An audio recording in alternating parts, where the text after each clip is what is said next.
Hey guys, and welcome back to our channel Financeable.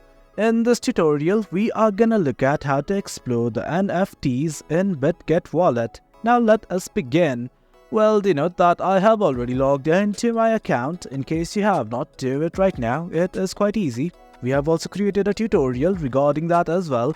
Now let us simply look at how to explore the NFTs. On the nav bar right next to Earn, you can see a button like this that says Web3. Simply hover over it, and as you guys can see, these options opened up ranging from Bitget wallet to the app. Right now all you want to do is simply focus on this, and guys, that is it. Once you click on this button, from here you can explore all the NFTs that are available. Right here, these are the featured collections, as you guys can see. Now from here you can simply look at the NFT market, view the NFTs depending upon their rankings as well. Well guys, this is it. These are the NFTs.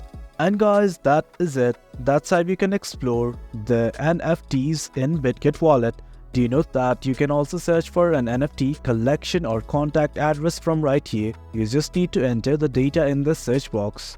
That is it guys. If you guys found this video informative and for more content like this, do remember to hit like, share and subscribe. Your support fuels us.